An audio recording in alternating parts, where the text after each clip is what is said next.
Oh, dude, are you growing weed in there? Oh no, there's a lizard in here. What?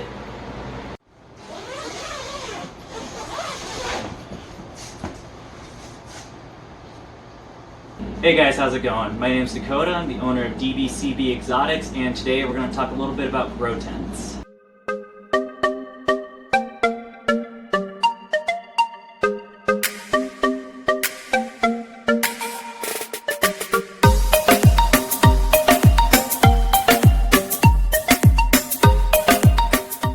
Grow tents. They're an upcoming trend in the reptile community, but what makes a grow tent good for housing reptiles? Well, for one, grow tents are excellent at holding heat and humidity. They also come in various sizes, from a 2 foot by 2 foot by 4 foot to larger than, say, a 10 by 12. Three, and probably the most important one, is they cost about the fraction of a price of, say, building yourself a custom wooden enclosure. For example, behind me we have a 3 foot by 2 foot by 5 foot that I'm currently housing my trio of mountain horned dragons in. Let's go take a look.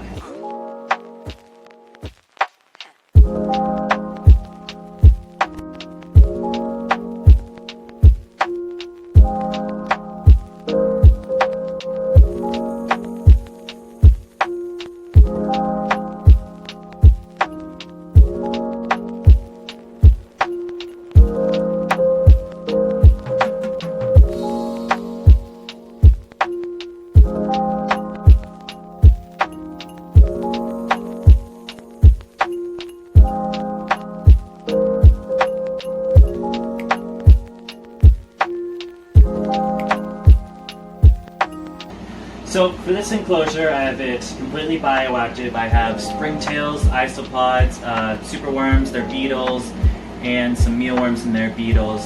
It is fully planted. The setup's been going for about 7-8 months now, and you know, so far so good. But it's not the only tent I have. Let's go check out another one.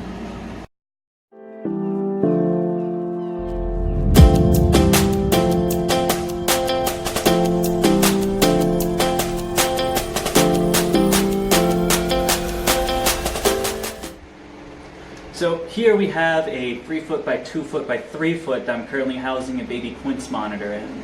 Now, the quince monitor being a 4 foot arboreal monitor, I do actually intend on housing him in his permanent enclosure being a wooden enclosure. However, this tent has been great in acclimating him and helping us establish trust. We still have one more tent to go through, and of course that's Hobbs the Tegu. Let's go check it out.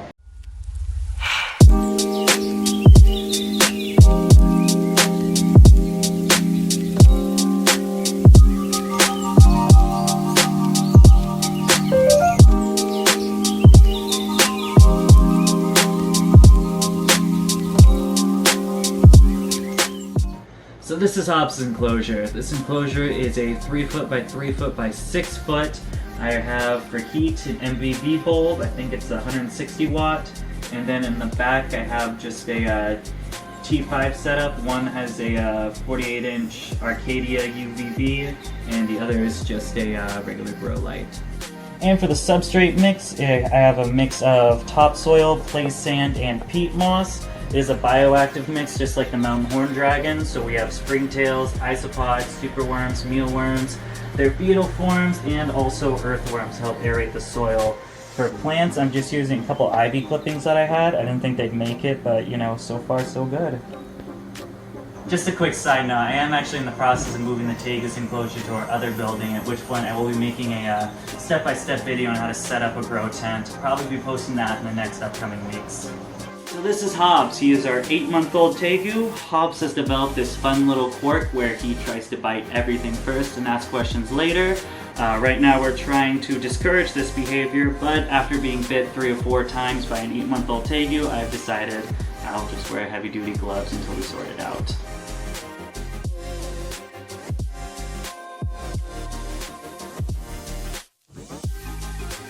So before we wrap up this video, I just want to talk a little bit about some of the myths you see when anyone asks about grow tents. The number one thing I always see are people saying that they're just going to rip right out of it. Now, these things aren't made out of paper. It's a pretty thick material. Yes, there are some animals will get out of it, but I mean, I'm seeing hundreds of people using grow tents, and I've probably seen, I don't know, 5-7 cases of them ripping out of it. And that's not to say that grow tents don't have their limitations. You really just have to vary from species to species. Things like, iguanas, any large arboreal lizard is really just going to rip through these things. But for the most part, they're pretty sturdy and they do hold their ground. The second most common one that I hear is that the reflective walls are going to cause blindness to your reptile. Now, I haven't seen any documentation recorded on this happening. Until I do, I'm just going to mark that off as hearsay. I've never seen anyone say anything about it. Just a bunch of people saying it could happen, so that means it is going to happen.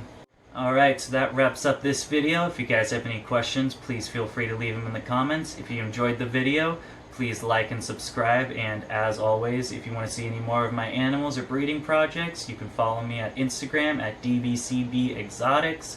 Other than that, thanks for watching. Hope you guys have a great day.